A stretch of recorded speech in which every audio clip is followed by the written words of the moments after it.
ఉద్యమానికి స్ఫూర్తి ప్రదాత గౌరవనీయులు మన ముఖ్యమంత్రి కల్వకుంట్ల చంద్రశేఖరరావు గారిని వేదికపైకి రావాల్సిందే విజ్ఞప్తి చేస్తున్నాను. ఇప్పుడు స్వాగతం చెప్పాలి. మన మహానాయకుడు మన వరంగల్ జిల్లాకు గెలిచిన తర్వాత ముఖ్యమంత్రిగా ప్రమాణ స్వీకారం చేసి మొదటిసారి వచ్చిన ముఖ్యమంత్రి గారికి ఘనంగా కొట్టి స్వాగతం చెప్పవలసిందిగా విజ్ఞప్తి చేస్తున్నాం. ఈరోజు మన ముఖ్యమంత్రి గారు మన వరంగల్ జిల్లాకు ఎన్నో కార్యక్రమాలు చేశారు. వారిని కృతజ్ఞత తెలియజేస్తున్నారు. కాళేశ్వరం ద్వారా రేపు మొత్తం వరంగల్ జిల్లా మొత్తం నీళ్లు మారే దగ్గరలో ఉన్నదని కూడా ఈ సందర్భంగా మీకు తెలియజేస్తున్నా. నేను మిమ్మల్ని ఒక్కటే రిక్వెస్ట్ చేసేది, నన్ను మంత్రిగా మీరు నియమించారు. ఈ బాధ్యత ఆధీనంలో చేసి పెడతాను కూడా ఈ సందర్భంగా మీకు తెలియజేస్తున్నా. నేను మిమ్మల్ని రిక్వెస్ట్ చేసేది ఒకటే, పంచాయతీ మంత్రిగా నేను ఉన్నా. నేను ఉపాధి హామీ పథకం మీరు గతంలో ఢిల్లీలో మీరు ప్రపోజల్ చేశారు. దాన్ని రైతులకు అనుసంధానం చేసేటట్టు చేయవలసింది కేంద్రంలో మీరు చెప్పే ముఖ్యమంత్రి ప్రధానమంత్రి కాబోతున్నాడు. అయినా మీరే ప్రధానమంత్రి కూడా కావచ్చని కూడా ఈ సందర్భంగా మీకు తెలియజేస్తున్నా. ఈ ఆయనగా మీకు చరిత్ర ఉన్నది. గతంలో ఇక్కడ నెహ్రూ గారు మీటింగ్ పెడితే ప్రధానమంత్రి అయ్యారు, పివి నరసింహారావు గారు మీటింగ్ పెడితే ప్రధానమంత్రి అయ్యారు. ఈ ఆయనగా మీకు చరిత్ర ఉన్నది.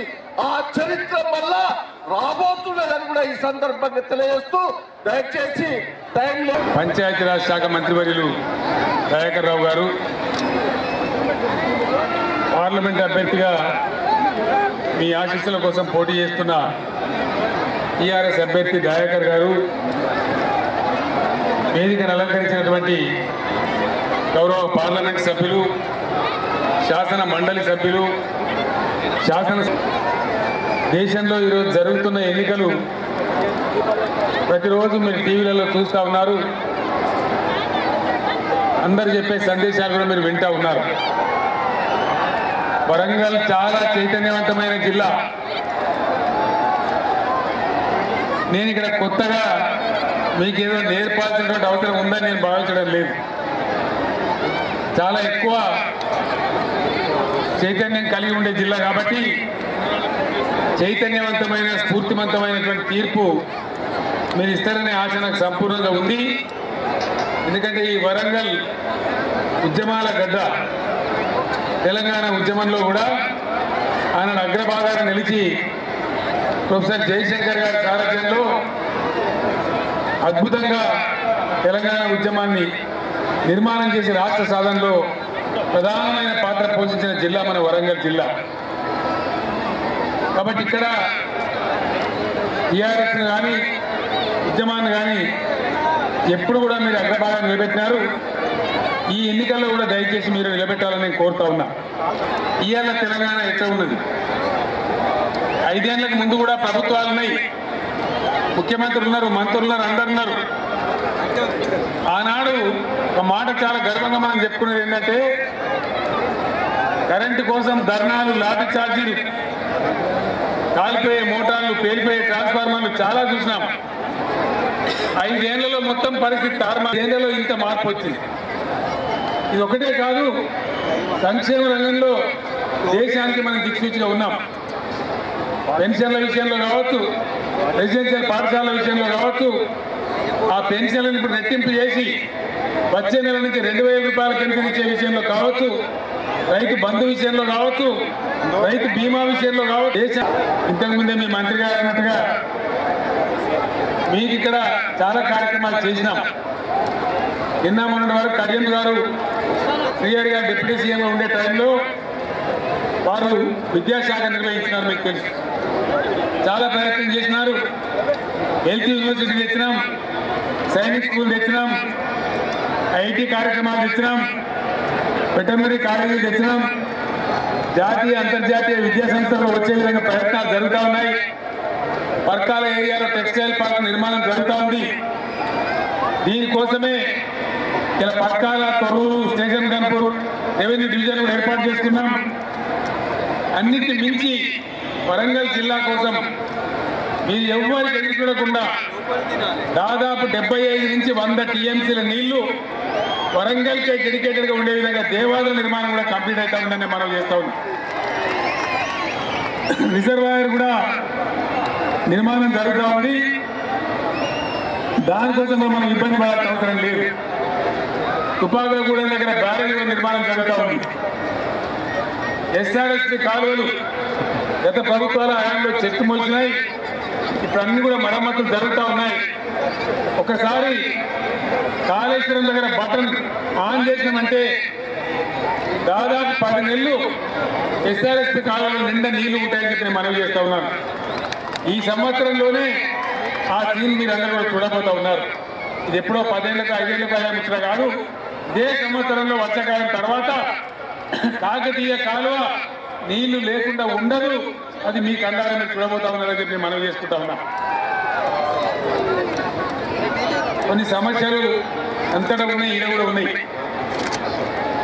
పట్టా భూముల సమస్యలు, విలీన గ్రామాల్లో కొన్ని సాధారణ కార్యక్రమ సమస్య మా రమేష్ మా ధర్మారెడ్డి గారు ఎప్పుడు చెప్తానంటారు. నేను ఒక్కటే మాట మీకు మనవి చేస్తా ఉన్నా రైతాంగ సోదరులందరూ కూడా. భూముల విషయంలో దేశంలో ఎవరు చేయని సాహసం మనం చేసినాం. పాస్బుక్లను మార్చినాం. రెవెన్యూ రికార్డు కూడా కొత్త రెవెన్యూ చట్టం ద్వారా రాబోయే 2 నెలల్లో మార్పులు తీసుకొని రాబోతా ఉన్నాం. ప్రతి జిల్లాకు నేనే స్వయంగా వచ్చి చీఫ్ సెక్రటరీ నుంచి చిన్న అధికారి వరకు కూడా ప్రజా దర్బార్ ఏర్పాటు చేసి అది రైతుల పోడు భూముల సమస్య కావచ్చు, పట్టా భూములు కావచ్చు, సాదా బైనామాలు కావచ్చు, భూమి ఇవ్వాల్సిన అవసరం లేదు, ₹1 వరకు లంచం ఇవ్వవద్దు అని కూడా నేను మనవి చేస్తా ఉన్నా. ఇంకా చాలా మొన్నే మీరు దీవెన ఇస్తున్నారు. 4.5 ఏళ్ళు ఇంకా ముందు పరిపాలన సాగాలి. ప్రభుత్వం అంటే ఇట్లా పనిచేస్తుందా, ఈ విధంగా కూడా చేస్తారా అనే విధంగా అద్భుతమైన కార్యక్రమాలు చేస్తాం. దాన్ని రుజువు చేస్తామని నేను మనవి చేస్తా ఉన్నాను. మిషన్ భగీరథ కూడా దగ్గర కంప్లీట్ కావస్తా ఉంది. కొద్ది రోజులలో అది పూర్తయిపోతే ట్యాంకుల నిర్మాణం జరుగుతూ ఉంది. ప్రతి ఇంటికి దర్జాగా మంచినీళ్ళు కూడా వస్తాయి. దేశంలో ఈ పథకం ఎక్కడ లేదని నేను మనవి చేస్తా ఉన్నాను. ఇవన్నీ కూడా మనం చేసినాం. ముందు కూడా మీ దీవెన ఉంది కాబట్టి భవిష్యత్తులో అవన్నీ కూడా చేస్తాం. మొన్న బ్రహ్మాండమైనటువంటి ఫలితాలు కూడా మీరు ఇచ్చినారు, విజయాన్ని కూడా ఇచ్చినారు. మీకు అందరికీ నేను ధన్యవాదాలు తెలియజేస్తా ఉన్నాను. దేశం సమస్య కూడా మనం ఆలోచన చేయాలి. రోజు మీరు వింటున్నారు వర్గీకరణ సమస్య కూడా పరిష్కారం అయితే. కాబట్టి దయచేసి మీ అందరితో నేను కోరేది, చిన్న సమస్యలు కూడా వాళ్ళ దగ్గర పెట్టుకొని కూర్చున్నారు. రాష్ట్రాల హక్కులు అధికారాలు అన్ని వాళ్ళే లాగేస్తున్నారు.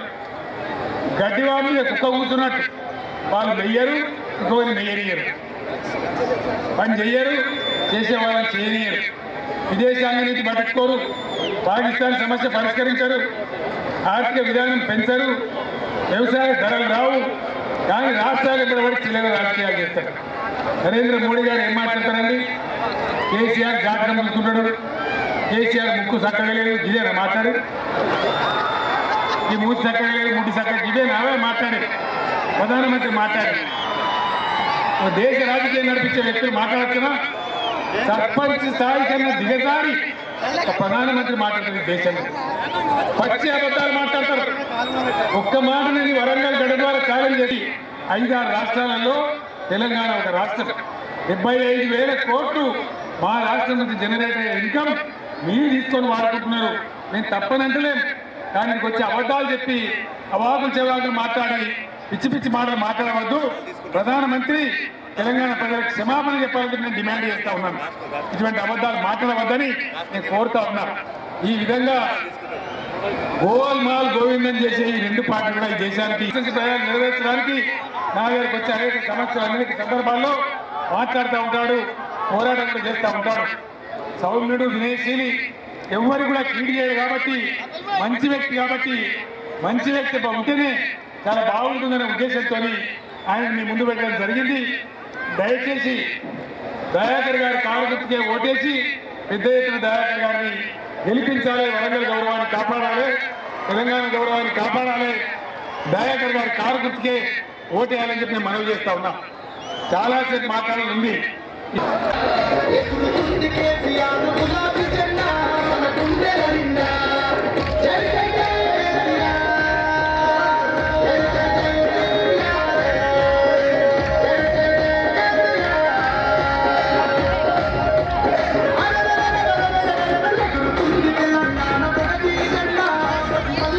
తెలంగాణ